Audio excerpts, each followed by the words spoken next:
Hi అండి. Welcome back to my channel real జిందరది. ఈ రోజైతే మా సిస్టర్‌ది బర్త్‌డే అవుట్‌ఫిట్ అయితే చూపిస్తానండి. ఇది దీనికి కొంచెం కాస్ట్ ఎక్కువైందండి ఇదైతే. ఎందుకంటే కొంచెం ఫ్యాబ్రిక్ అది మేము కొంచెం తను ఇలా ఫుల్ వర్క్ వచ్చిందైతే తీసుకుంది. ఇదండి ఫ్యాబ్రిక్ వచ్చేటప్పటికి ఇది డార్క్ వైలెట్ కలర్ అండి. ఇది మొత్తం కర్దన వర్క్ అంటారు కదా! ఆ బీడ్స్ అండి. కానీ ఒరిజినల్ అయితే కాదు. ఇది ప్లాస్టిక్ బీడ్స్ అండి. ఇదండి. ఇది మొత్తం ఫ్యాబ్రిక్ వచ్చేటప్పటికి 8 మీటర్స్ అయితే పట్టిందండి. ఎందుకంటే ఇది కింద ఇది మొత్తం వర్కే వచ్చింది కదండీ! ఆ సైడ్, ఈ సైడ్ 2 సైడ్‌లు కూడా ప్లెయిన్ ఫ్యాబ్రిక్ అయితే వచ్చింది.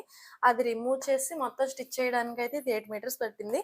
ఫుల్ కింద గేరా వచ్చేటప్పటికి మొత్తం 9 మీటర్స్ వచ్చిందండి. తెలుస్తుంది వీడియోలో. ఇదండి లాస్ట్‌లో కుదిరితే పిక్స్ పెడతాను.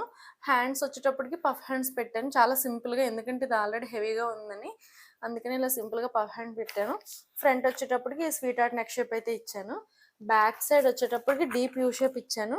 ఈ లట్కన్స్ ఉంటాయి కదా! ఇది రెడీమేడ్ లట్కన్స్ లాగా అయితే స్టిచ్ చేశానండి. ఇది తెలుస్తుందా? జిప్ వచ్చేటప్పటికి టాప్‌కి, బాటమ్‌కి కూడా మొత్తం అయితే జిప్ అయితే పెట్టానండి. ఎందుకంటే ఇది లూజ్ ఎక్కువ ఉంది కదండీ! మనం వేసుకున్నప్పుడు డ్రెస్ రిమూవ్ చేసినప్పుడు ఇబ్బందిగా ఉండకుండా అందుకని జిప్ కొంచెం అయితే లెంతీగా అయితే పెట్టాను. ఇదండి అవుట్‌ఫిట్. ఎలా ఉందని నచ్చిందా? నచ్చితే లైక్ చేయండి, కామెంట్ చేయండి, కుదిరితే షేర్ చేయండి. తప్పకుండా నా ఛానల్ అయితే సబ్స్క్రైబ్ చేసుకోండి. మీకు కూడా ఇలాంటి అవుట్‌ఫిట్ స్టిచ్ చేసుకోవాలనిపిస్తే డిస్క్రిప్షన్‌లో నా ఫోన్ నంబర్ అయితే ఇస్తాను. వాట్సాప్‌లో మెసేజ్ చేయండి. Thank you.